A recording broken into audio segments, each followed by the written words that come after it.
Have you ever felt lost, like you're just going through the motions without a real purpose? Like there's no instruction manual for life? Well, there's a whole school of philosophy that says you're absolutely right, and that's actually the most exciting thing in the world. Welcome to Existentialism, the philosophy of radical freedom, profound responsibility, and the incredible challenge of creating your own meaning.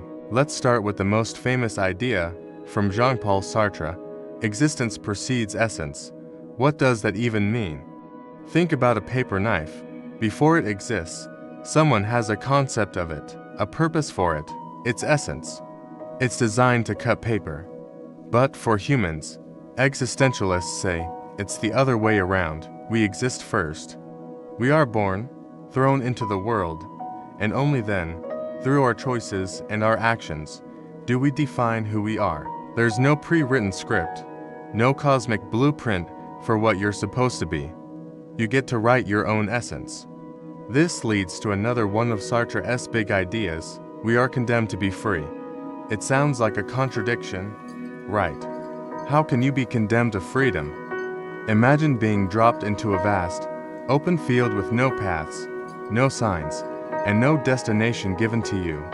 You have to choose which way to walk. You can't blame anyone else for the path you take. You can't say, I had to go this way because of my nature or society forced me. Every step is your choice, and you are entirely responsible for it. This is total, radical freedom. Of course, this level of freedom is terrifying. The weight of being responsible for everything you are and everything you do can be crushing. This feeling has a name in existentialism: angst or dread. It's that deep anxiety that bubbles up when you realize there are no external rules, no higher power giving you the answers. It's just you and your choices. So, what do we do when this angst becomes too much? We often slip into what Sartre called bad faith. This is a form of self-deception. It's when we pretend we don't have a choice. Have you ever heard someone say, I can't help it, that's just who I am? Or, you felt trapped in a role, like being a good student or a responsible employee, and started to believe that this role is your identity, rather than something you've chosen. That's bad faith. It's pretending you're a thing, like that paper knife with a fixed purpose, instead of a free, dynamic human being. We do this to escape the anxiety of freedom, to feel safe and secure in a defined box. But in doing so, we give up our most human quality, our freedom to create ourselves. Now let's bring in another giant of existentialism, Albert Camus.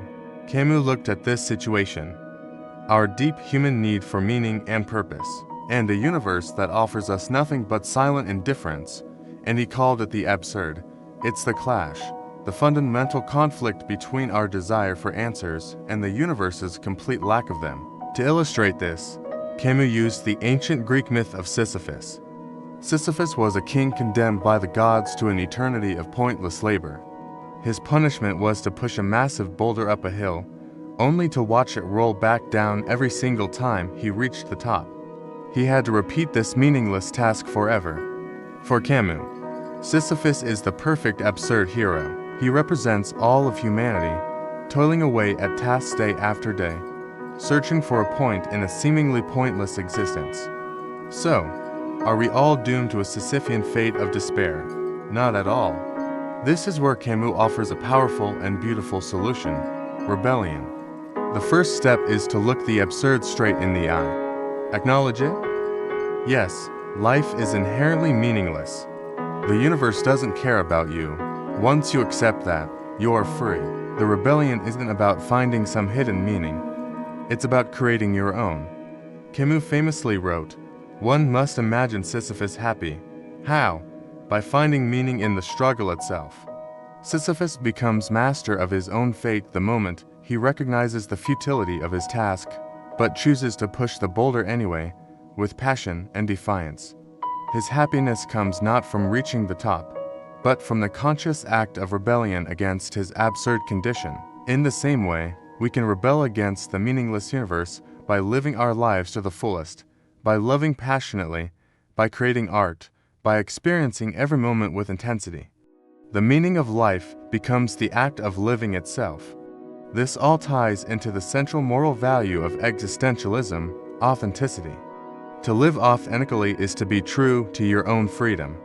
It means you stop trying to be what other people want you to be. You stop conforming to societal expectations or following a pre-made life plan. Instead, you create your own values, you define your own purpose, and you build your own life from the ground up. The Danish philosopher Søren Kierkegaard, often called the father of existentialism, emphasized this deeply personal, subjective journey. He argued that the most important truths are the ones you find for yourself. He talked about the leap of faith, which isn't just a religious idea. It's about making a passionate, personal commitment to a belief or a way of life, not because of objective proof, but because of your own individual conviction. It's a courageous leap into the unknown, guided only by your authentic self. Existentialist thought has also been incredibly influential in other areas, like feminism. Simone de Beauvoir, a key existentialist figure, famously declared, "One is not born, but rather becomes, a woman." She applied the idea of existence precedes essence to gender. She argued that the concept of woman, with all its associated roles, behaviors, and expectations, is not a natural, biological essence. It's a social construct. Society creates a mold and forces people into it. De Beauvoir's work was a powerful call for women to reject these predefined roles and to freely create their own identities, to define for themselves what being a woman means, or to simply be a human being free from labels. So, what can we take away from all this? Existentialism is a depressing philosophy about how life is meaningless. It's the exact opposite. It's a liberating, empowering challenge. It tells you that your life is a blank canvas, and you are the artist. There are no rules, no guidebooks, no predetermined outcomes. It's scary. Yes, the responsibility is immense. But the potential is infinite. You are free. You are responsible. Your mission, should you choose to accept it, is to live authentically, to confront the absurd, to rebel against meaninglessness by creating your own meaning, and to build a life that is truly, uniquely yours. The universe may not have given you a purpose, but it has given you something far more valuable, the freedom to create one. So embrace that freedom, accept that responsibility, and start painting your masterpiece. Thanks for watching, and if this got you thinking, be sure to like and subscribe for more deep dives into ideas that shape our world.